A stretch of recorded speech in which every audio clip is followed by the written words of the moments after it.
Bismillahirrahmanirrahim. Assalamualaikum warahmatullahi wabarakatuh. Perkenalkan, nama saya Ahmad Fauzi selaku pengajar untuk mata kuliah troubleshooting sekaligus penanggung jawab mata kuliah troubleshooting.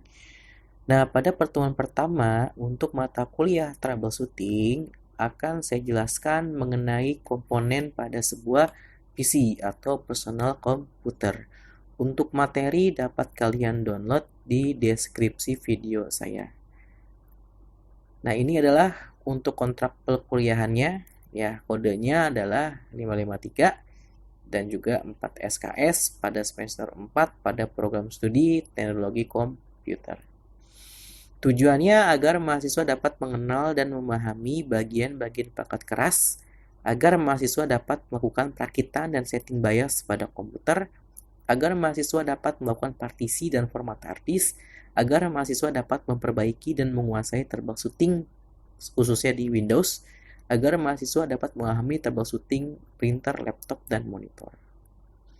Nah, untuk pertemuan pertama, kita akan mengenal komponen pada sebuah PC. Nah, untuk model komputer, ya mungkin ada beberapa yang sering kita dengar ketika kita ingin belanja sebuah komputer. Ada yang namanya PC desktop, lalu ada PC all-in-one, lalu ada notebook, lalu ada netbook, dan juga ada tablet. Nah, kira-kira apa sih bedanya? Jangan sampai kita salah persepsi antara notebook, netbook, dan juga tablet. Nah, ini adalah gambar-gambar yang membedakan komputer tersebut. Nah, mungkin kalau kita lihat ada istilah dari PC, all-in-one, notebook, netbook, dan juga tablet. Nah, mungkin ada beberapa yang masih belum tahu gambar-gambar ini masuk ke dalam kategori mana. Nah, ini modelnya seperti ini. Dan ini disebut dengan PC desktop, komputer untuk diletakkan di meja, ya. Relatif susah dipindah-pindahkan apalagi dibawa perpergian karena terpisah antara CPU, ya, lalu antara monitor, antara keyboard, dan juga antara mouse, dan juga kabel-kabel lainnya gitu ya. Sehingga ketika kita mau pindah tempat agak sedikit repot untuk memindahannya dari masalah pengkabelan dan juga percolokan kabelan. Nah, tentunya ini yang disebut dengan model PC desktop. Nah, lalu ada PC all-in-one. Nah, di sini apa bedanya? Di sini menggabungkan CPU tower dengan segala komponen di dalamnya. Dengan monitor, keyboard, dan mouse masih dibutuhkan. Banyak tipe desktop ini dengan sudah menggunakan layar touchscreen, sehingga mouse dan keyboard bisa saja tidak begitu dibutuhkan. Nah, ini modelnya adalah all-in-one. Mungkin di kantor-kantor kalian banyak yang menggunakan all-in-one karena lebih mudah untuk dipindahkan dan juga lebih relatif memakan ruang yang banyak karena hanya monitor, keyboard, dan juga mouse yang kita butuhkan, dan juga untuk kabelnya pun sudah berupa USB port, jadinya keyboard langsung ke USB, mouse sudah pakai USB, lalu ada adapter untuk si power CPU dan juga monitornya. Nah, sudah include ya mesin dan juga monitor, tapi yang masih terpisah adalah keyboard dan juga mouse. Maka tipe ini bisa disebut PC all-in-one. Nah, selanjutnya ada notebook, komputer jinjing atau yang bisa dibawa berpergian dengan ukuran layar normal 12 inci sampai 17 inci. Kalau kalian ingin mencari notebook, otomatis kalian akan diprioritaskan kepada ukuran layarnya, ya. Ketika kalian mengetik notebook dalam sebuah belajar online, maka akan diarahkan yang mempunyai ukuran 12-17 dengan menggunakan prosesor yang diperuntukkan untuk notebook. Ada juga yang menggunakan prosesor netbook standar. Komponen di notebook termasuk relatif berbeda tergantung ukuran layar, terutama untuk komponen DVD drive, express card, dan lain-lain. Nah, ini adalah model notebook. Nah, lalu ada netbook. Pada dasarnya netbook adalah bagian dari notebook. Sebagian juga ultrabook, namun saat ini relatif bedakan dengan pengertian bahwa notebook adalah notebook dengan layar 10-11,6 menggunakan prosesor khusus. Netbook biasanya hemat daya dengan performance tidak sebagus prosesor notebook.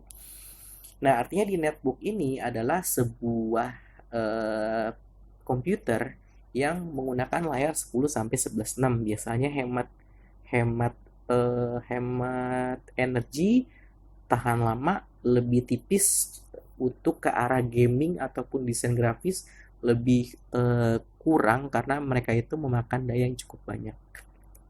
Selanjutnya model tablet. Nah, ini mungkin sudah banyak banget yang kita gunakan, bahkan di restoran pun sekarang sudah banyak sekali menulis menu makanan dengan model menggunakan tablet ya. Atau kita pun sebagai customer bisa menggunakan tablet untuk memesan makanan.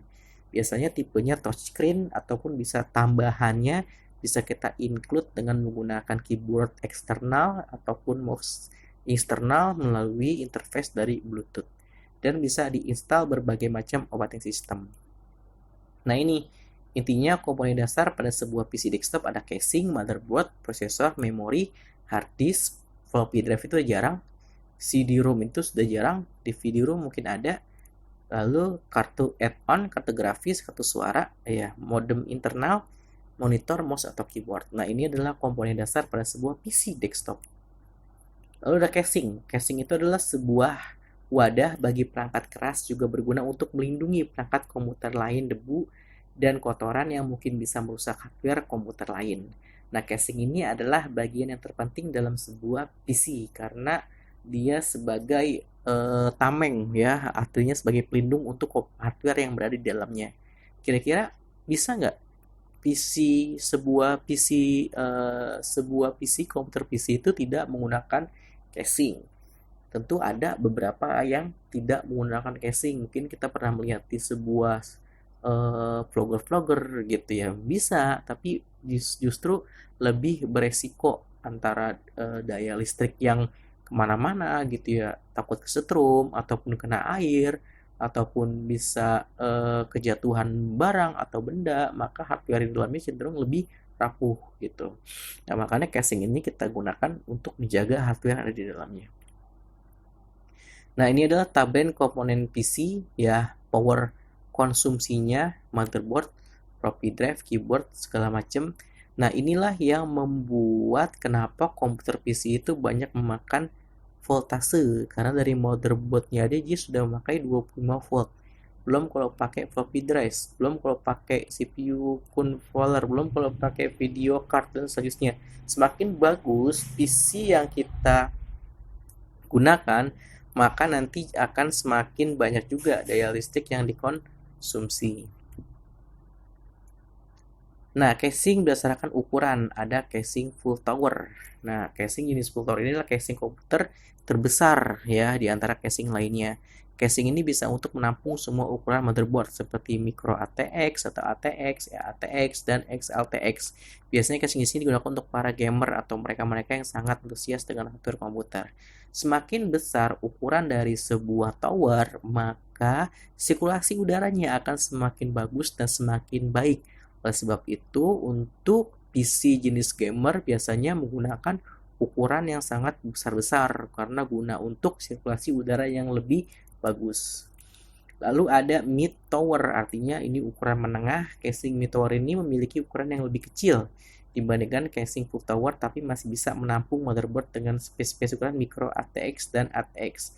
Saya rasa casing jenis inilah yang paling umum dijual di toko-toko komputer dan paling banyak orang gunakan saat ini karena cenderung agak sedikit kecil dan juga cocok untuk segala macam jenis motherboard, baik yang besar maupun jenisnya yang kecil, atau bisa menggunakan motherboard jenis apa saja.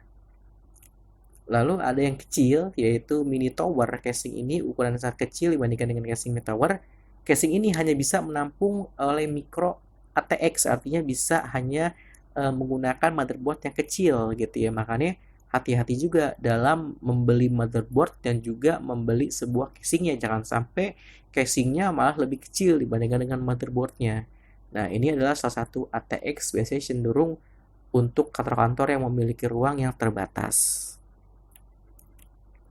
Lalu ada casing mini tower. Nah, ini ya, biasanya ini ukurannya mini ITX. Biasanya ini digunakan untuk dunia atau industri bisnis seperti kasir gitu ya. Ataupun ya seperti kasir gitu ya. Biasanya digunakan atau di supermarket dan lain-lainnya. Nah, ini adalah casing mini tower. Karena fungsinya pun juga tidak begitu banyak sehingga menghasilkan panas yang cenderung lebih sedikit dibandingkan kita bermain untuk PC jenis gamer. Lalu ada slim PC, umumnya bersifat fleksibel karena bisa digunakan dengan posisi tidur atau berdiri, disetting banyak menggunakan model slim. Nah, ini yang slim ini ya juga sama, dia itu lebih fleksibel, bisa kita tidurkan, bisa kita berdirikan, tergantung dari ruangan yang akan kita tempati seperti apa. Lalu ada large server, biasanya berbentuk seperti file kabinet dengan ukuran yang cukup besar. Nah, kebanyakan server yang memiliki casing yang sangat besar. Karena apa? Karena server itu umumnya memiliki kipas yang sangat banyak, lalu memiliki slot prosesor bisa lebih dari satu. Artinya satu komputer bisa menggunakan dua prosesor, dan juga memiliki slot RAM yang sangat banyak, dan juga slot hard disk yang sangat banyak. Maka ukuran casing untuk dari server cenderung relatif besar, karena dia mampu menampung banyak sekali untuk hardware-hardware-nya. Nah, ini juga sama, ini merupakan jenis rack mount yang paling banyak yang digunakan pada komputer server. Nah, biasanya kita pernah lihat misalkan di kantor Google gitu ya, biasanya sifatnya itu rack mount gitu ya, dimana semua komputer dalam bentuk rak-rak gitu ya, agar bisa ditempatkan dalam satu tempat secara kesatuan. Nah, ini adalah lokasi untuk komponen PC ya, dimana yang paling atas di sini bisa kita taruh fan atau kipas ya. Lalu biasanya di sini ada yang namanya power supply ya. Lalu ini untuk meletakkan hard disk, lalu di sini untuk meletakkan video gitu ya. Maaf, di sini untuk meletakkan untuk DVD RW ataupun disket ataupun CD RW gitu ya. Nah, sudah ada kipas. Nah, ini menyesuaikan bentuk dari lokasi komponen PC tergantung dari tipe-tipe casingnya. Nah, ini adalah beberapa contoh model lama ya. Taunya dari mana ini model lama? Karena ada yang namanya parallel port for printer. Nah, ini ya, ini udah nggak ada lagi sekarang ya. Ini masih digunakan untuk jenisnya dot matrix ya. Waktu dulu masih dot matrix. Nah, ini sangat sudah tidak digunakan lagi.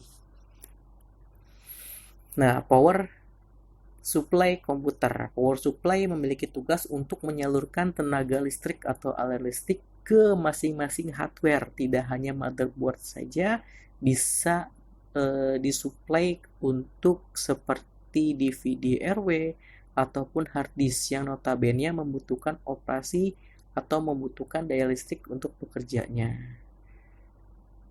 Nah, ini ada power supply AT ya. AT ini merupakan jenis motherboard yang sangat lama. Biasanya Pentium 3 ataupun Pentium 4 jenis supply-nya ada AT.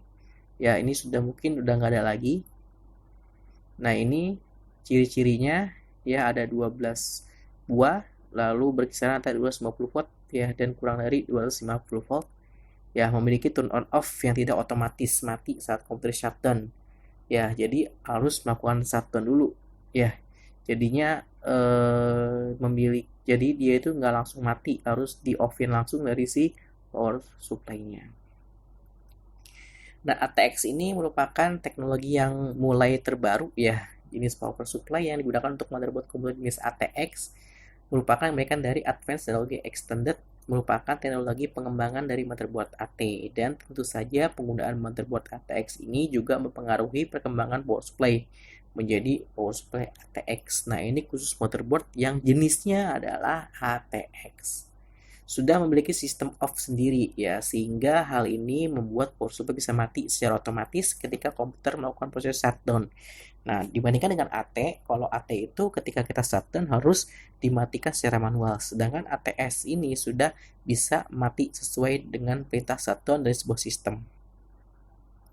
Nah, bedanya kalau ATX ini terdiri dari 20 pin konektor yang berbeda dengan AT. Lalu BTX, nah ini adalah komputer atau power supply yang digunakan pada zaman saat ini gitu ya, dimana Power supply yang banyak digunakan yang menggunakan prosesor atau CPU dual core, Core 2 Duo, Intel Core i3, i5 atau i7 ya, bermacam AMD Core yang terbaru. Apabila Anda akan membangun sebuah komputer yang menggunakan salah satu jenis prosesor di atas, maka Power BTX adalah pilihan yang tepat. Nah, ini dia. Ya, sudah nggak ada Pentiuman lagi, artinya Pentium 1, Pentium 2, Pentium 3, tapi kita sudah masuk ke minimal itu dual core atau Core 2 Duo atau Intel Core i3, i5 ataupun i7 dengan menggunakan power supply BTX. Nah, bedanya dia memiliki port 24 pin dan juga kabel SATA yang memiliki 12 pin. Ya, lalu memiliki listrik jauh lebih besar, cocok untuk PC khusus gaming, desain dan juga 3G. Memiliki efisiensi daya yang relatif jauh lebih baik dibandingkan dengan jenis power supply lainnya. Power supply akan otomatis mati ketika melakukan shutdown. Nah, ini adalah teknologi yang tidak bisa dihilangkan. Ya, dia akan mati ketika sudah mengalami shutdown. Tentunya pada BTX ini sangat banyak sekali daya yang diberikan dan juga memaksimalkan kerja hardware dalam sebuah perangkat hardware dengan jenis komputer yang relatif tinggi. Sesuaikan power supply Anda dengan spek komputer Anda. Hal ini berarti Anda harus paham apa yang ada di dalam komputer Anda, baik CPU, RAM, VGA, graphic card, sound card, dan berbagai komputer lainnya. Sesuaikan daya yang dibutuhkan dengan komponen tersebut dengan power supply yang akan Anda beli atau ganti. Nah, tentunya kita harus baca dulu dari CPU atau motherboard, kira-kira sesuai gak dengan daya yang diberikan oleh si power supply. Jangan sampai ketika kita membeli power supply yang khusus untuk gaming gitu ya, notabene membutuhkan voltase sangat besar, tiba-tiba motherboard kita itu tidak mampu menampung dari daya yang diberikan oleh si power supply, yang ada nanti kebakar motherboardnya. Anda juga harus memperhatikan motherboard yang digunakan. Belilah jenis power supply yang support dengan motherboard yang digunakan. Seperti misalkan ketika di sini, saran saya kalau kalian membeli motherboard, maka bisa menanyakan power supply yang cocok apa nih untuk jenis motherboardnya. Bisa menanyakan langsung ke pembeli atau penjualnya. Pak, kira-kira motherboardnya ini kira-kira pakai orang-orang banyak yang mana ya? Nah, gitu ya, supaya kita tidak salah. Belilah power supply dengan merek yang sudah teruji kualitasnya. Nah, ini ya tentunya nanti kalian akan disodorkan oleh beberapa merek yang akan kalian rasa ada beberapa merek yang asing ya. Saran saya karena power supply ini kondisinya amat sangat penting karena dia menyalurkan daya listrik dan juga untuk waktu yang sangat lama kita gunakan agar hardware kita awet, maka lebih baik kita membelikan prosesor yang jauh lebih bagus dan sudah terpercaya. Nah, ini kabelnya ya, ini adalah kabel pada AT ya. Ada orange, merah, kuning, ungu, putih, biru, hijau, abu-abu dan hitam. Dan ini adalah voltase yang dikeluarkan oleh kabel power supply. Lalu ada mikroprosesor. Prosesor adalah sebuah chip yang disebut dengan mikroprosesor yang sekarang ukurannya sudah mencapai gigahertz. Ukuran tersebut adalah hitungan kecepatan proses dalam mengolah data atau informasi. Merek prosesor yang beredar AMD, Apple, Xirex, IBM, IDT, dan Intel. Ya, banyak sekali sebenarnya untuk pengeluaran dari prosesor ini, namun ada beberapa yang familiar seperti AMD, seperti IBM ataupun Intel ya. Bahkan di handphone ada namanya Snapdragon dan lain-lainnya. Pada dasarnya dalam mikroprosesor ini mencakup 3 prinsip, yaitu arithmetical unit, lalu dia sebagai control unit dan juga memory unit. Nah, inilah pada desktop dan all-in-one ada Intel seperti biasa. Ini adalah Intel. Lalu ini adalah AMD ya. Lalu ini adalah ARM ya. Lalu ini adalah proses Xilinx, lalu ada Transmeta, prosesor VIA, dan ini ada Apple, IBM, dan terusnya. Tipe milih prosesor. Prosesor yang bagus adalah prosesor yang mampu mengolah semua kegiatan komputasi sehari-hari tanpa ada kendala. Teknologi prosesor yang umum saat ini menggunakan arsitektur 14 nanomili. Pilih prosesor dengan kebutuhan. Misalkan kalau kalian hanya ingin komputernya hanya untuk segi pekerjaan rumah seperti mengolah dokumen, lalu mengedit foto, ya pokoknya yang standar lah. Kalian bisa memberikan core Intel Core i3. Tapi kalau kalian cenderung untuk melakukan kegiatan berat seperti mengolah data, editing video, lalu kalian mau bermain gaming, ya standarnya sudah menggunakan Core i7 gitu ya, atau AMD Ryzen. Jika membutuhkan kerja yang lebih tinggi untuk melakukan kerja berat, bisa prosesor yang punya clock speed yang tinggi. Nah, ini dia. Jadinya kalau kita mau bermain game biar nggak nge-lag, maka harus menyesuaikan dengan clock yang ada pada prosesor.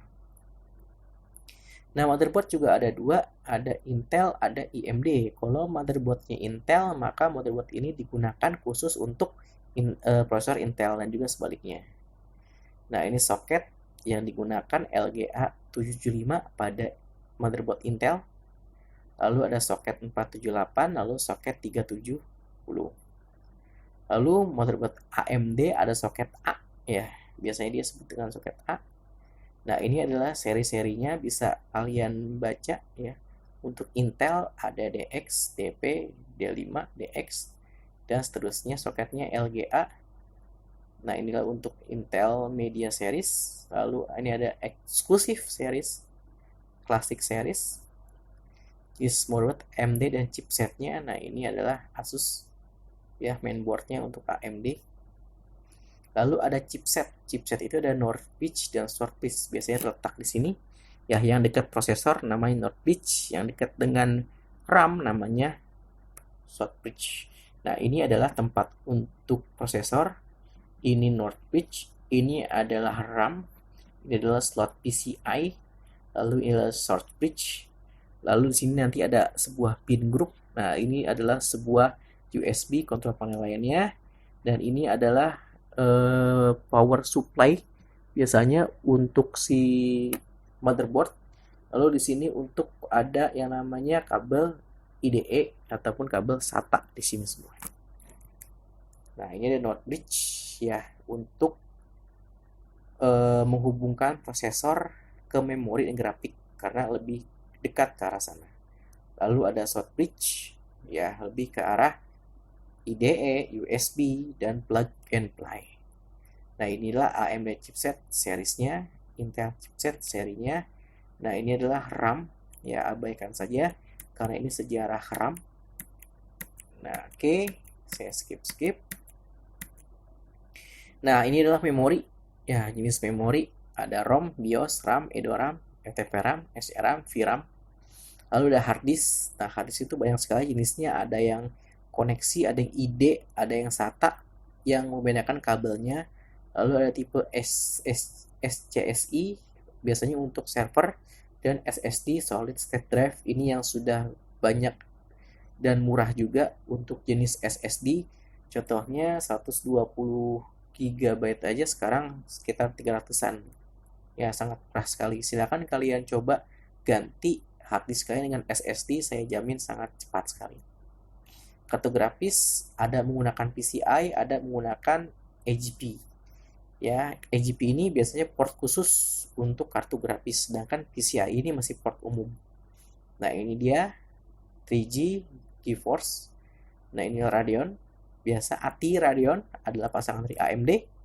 Ini adalah pasangan dari Intel. Dan ini adalah PCI Express. Oke, inilah materi untuk pengenalan komponen maupun seri pada sebuah komputer PC. Sampai bertemu di pertemuan selanjutnya. Sekian dari saya. Assalamualaikum warahmatullahi wabarakatuh.